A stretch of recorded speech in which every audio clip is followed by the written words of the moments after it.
నమస్తే అండి, welcome to Praveen tech tips. By ఇవాళ వీడియోకి వచ్చేసరికి అయితేనేమో జియో వాళ్ళది అండ్ ఆల్సో ఎయిర్టెల్ వాళ్ళది ఇద్దరు కూడా వాళ్ళ టారిఫ్ ప్లాన్స్ లేకపోతే రీఛార్జ్ ప్రీపేడ్ ప్లాన్స్ ఏవైతే ఉన్నాయో అవి ఇట్లని ఇంక్రీజ్ చేసిరు అన్నమాట అవి. సో దానికి సంబంధించిన ఒక చిన్న అప్డేట్ వీడియో అన్నమాట. వీడియో పెద్దగా ఏమి ఉండదు, చిన్నగానే ఉంటుంది.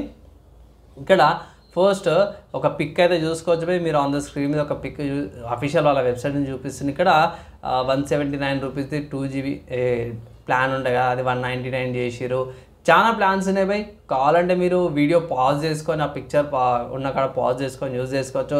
అండ్ డేటా యాడ్ ఆన్స్ కూడా ప్రైస్ ఇంక్రీజ్ చేసిరు. డైలీ డేటా కూడా చాలా హైక్ అయితే అయింది. సో ఇక్కడ మన వాళ్ళు ఏమంటారు అంటే all customers on 2GB per data and above plans can enjoy unlimited 5G అనేసి ఇది ఒక మంచి విషయం పెట్టిరు. అండ్ ఈ ప్లాన్స్ ఏవైతే ఉన్నాయో July 3rd నుంచి ఇంప్లిమెంటేషన్స్ అయితే అనేసి అయితే పెట్టిరు. తర్వాత నెక్స్ట్ చూసుకుంటే జియో నుంచి అన్నమాట. సో జియో వాళ్ళు కూడా అలాంటి ప్లాన్ అయితే తీసుకొచ్చారు అన్నమాట. ఇక్కడ మన వాళ్ళు ఒక PDF అయితే అఫీషియల్గా మెన్షన్ కూడా చేశారు. ఇక్కడ PDFలో కూడా మీరు పిక్ చూసుకోవచ్చు పోయి. ఇక్కడ పిక్స్లో చూసుకుంటే ఇక్కడ కూడా 155 ప్లానింగ్ని 189 చేసిరు అన్నమాట పోయి 2GB.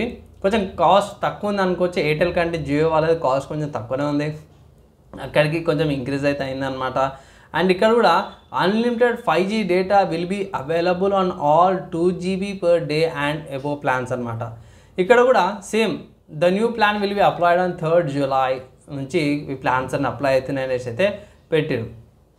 ఇక్కడ మన వాళ్ళు పెద్దగా మెన్షన్ ఏం చేస్తారు అంటే 2 పాయింట్స్ అయితే నేను గమనించిన ఏంటంటే ఈ ప్లాన్స్ ఏవైతే ఉన్నాయో 12.5% నుంచి 25 or 22% మధ్యలో హైక్ అయితే అని అంటే టారిఫ్ ప్లాన్ని బట్టి డిఫరెంట్గా ప్రైజెస్ ఇంక్రీజ్ చేసారు. సెకండ్ థింగ్ ఏంటంటే రెండు కూడా ఒకటేసారి July 3rdకి ఇంప్లిమెంటేషన్ అవుతుంది అనేసి అయితే మెన్షన్ చేసారు. అండ్ ఫైనల్గా చూసుకుంటే 12GB పర్ డే ఉన్న వాళ్ళకే మీకు 5G అన్లిమిటెడ్ 5G యూజ్ చేసుకోవచ్చు అనేసి అయితే ఇక్కడ మెన్షన్ అయితే చేసారు అన్నమాట.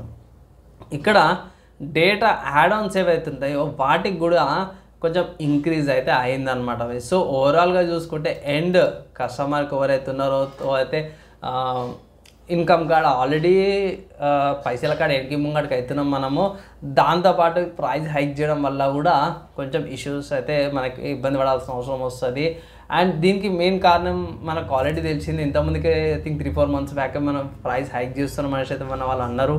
మెయిన్ కారణాలు వచ్చేసి 5G ప్లాన్స్ ఏవైతే ఉన్నాయో స్పెక్ట్రమ్ కొంటారు కదా, దాంట్లో ఎక్కువ ఇన్వెస్ట్ చేసినాం కాబట్టి అవి రికవర్ చేసుకొని కనెక్ట్ అయితే అంటారు. సో మేబీ వాళ్ళ ఎట్లుంటే తెలియదు, నాకైతే కన్ఫర్మ్ ఇన్ఫర్మేషన్ తెలియదు. వన్ ఆఫ్ ద రీజన్స్ అనేసి అయితే వాళ్ళు కొంతమంది మెన్షన్ అయితే చేస్తారు అన్నమాట. సో నేనైతే ఒకటే మాట చెప్తాను, ఇక రీఛార్జ్ అయితే చేసుకోవడం ఇక వదిలేమో, అవసరం మనకి డేటా ప్లాన్స్ కానీ కాల్స్ కానీ. సో నా అడ్వైస్ మీకు బడ్జెట్లోకి వచ్చేది ఇంతకుముందుకు ఒకవేళ మీకు కంపల్సరీ అవసరం అయితేనే డేటా యూజ్ చేయండి, అది 2GB పర్ డే. లేదు అంటే దానికి తక్కువ 1GB పర్ డే తక్కువ రీఛార్జ్ తీసుకోవాల్సి అయితే ఒక చిన్న అడ్వైస్ చేస్తాను. లేదు నేను ఎక్కువ ట్రావెల్ చేయను, నేను ఇంట్లోనే ఉంటా, ఇట్లా 1GB పర్ డే కాకుండా ఇట్లా వైఫై యూజ్ చేసుకొని బయటకు పోయేటప్పుడు ఎట్లా అట్లా 2GB తీసుకొని 2GB అయిపోతే ఇట్లా యాడ్ ఆన్ ప్లాన్ చూసుకొని మోస్ట్లీ పేమెంట్స్ కోసం డేటా యూజ్ చేయడం అనేది ఒక చిన్న అడ్వైజ్ అయితే చేస్తున్నాయి. అండ్ అంతే, ఎలా అనిపించింది నా అడ్వైజ్, నా ఒపీనియన్ అండ్ ఈ అప్డేట్ ఎలా అనిపించింది అనేది కింద కామెంట్ చేయండి. వీడియో నచ్చి మంచిగా అనిపిస్తే లైక్ అండ్ షేర్ చేయండి. మీ ఒపీనియన్స్ కూడా కింద కామెంట్ చేయండి. ఈ వీడియోకి అయితే నెక్స్ట్ వేళ కలుసుకుందాం.